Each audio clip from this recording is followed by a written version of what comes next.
Yes ready. 3, 2, 1 start. प्रधानमंत्री की ओर से घोषित 20 लाख करोड़ रुपए के आर्थिक पैकेज के पहले चरण का जो विवरण वित्त मंत्री निर्मला सीतारमण ने पेश किया, उसके हिसाब से करीब 6 लाख करोड़ रुपए की राहत का रास्ता साफ हुआ। विराम।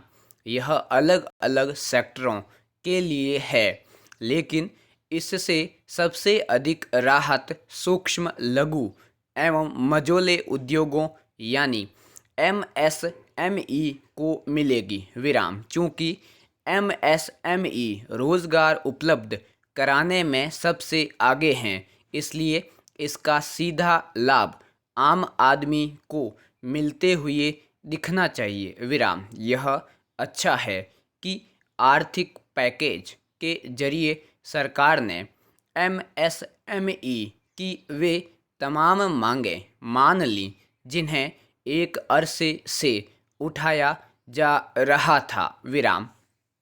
एक बड़ी मांग यह थी कि एमएसएमई को नए सिरे से परिभाषित किया जाए। विराम। आखिरकार ऐसा कर दिया गया। विराम। अब एमएसएमई की परिभाषा कहीं अधिक तार्किक दिख रही है। विराम। उल्लेखनीय यह भी है कि एमएसएमई को बिना गारंटी 3 लाख करोड़ रुपए का कर्ज देने की व्यवस्था की जाएगी। विराम। इस कर्ज की अवधि तो 4 साल होगी ही, 1 साल तक मूल धन चुकाने की भी ज़रूरत नहीं रहेगी। विराम। यह हर लिहाज से एक बड़ी राहत है। विराम। पैरा। यह तय है कि वित्त मंत्री की इस घोषणा से भी एमएसएमई को अच्छी खासी राहत मिलेगी कि सूक्ष्म लघु एवं मझोले उद्योगों का सरकारी कंपनियों में बकाये का भुगतान 45 दिन में करने की कोशिश होगी। विराम।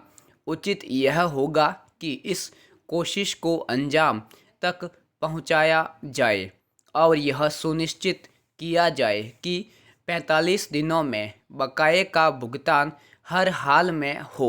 विराम। यदि सरकार यह सुनिश्चित कर सके तो एमएसएमई वित्तीय रूप से कहीं अधिक मजबूती हासिल करने में समर्थ होंगी। विराम। निसंदेह इस कदम का भी सीधा लाभ एमएसएमई को मिलने वाला है कि 200 करोड़ रुपए तक की सरकारी खरीद में ग्लोबल टेंडर की अनुमति नहीं होगी और सरकार को घरेलू कंपनियों से टेंडर मंगवाने की बाध्यता होगी। विराम। इससे केवल छोटे उद्योगों को लाभ मिलने के साथ ही लोकल उत्पाद खरीदने की मुहिम को बल मिलेगा। विराम। इस मुहिम को बल मिले और देश आत्मनिर्भर बने, इसके लिए एमएसएमई को भी अपने उत्पादों की गुणवत्ता पर विशेष ध्यान देना होगा। विराम। इसके साथ ही वित्त मंत्रालय को भी उन कारणों की तह तक जाना होगा जिनके चलते उद्यमी कर्ज लेने में उत्साह नहीं दिखा रहे हैं। विराम। चूंकि वित्त मंत्री ने इसकी भरपूर चिंता की है कि एमएसएमई को अधिकाधिक वित्तीय राहत मिले, इसके लिए उद्योगों को भी इसके एवज में रोजगार के अवसरों में वृद्धि करने के लिए तत्पर रहना चाहिए। विराम। इसलिए और अधिक, क्योंकि आर्थिक पैकेज का मूल उद्देश्य उद्योग धंधों को बल देकर आम आदमी को राहत देना एवं उसकी रोजी रोटी की आशंकाओं को दूर करना है। पूर्ण विराम।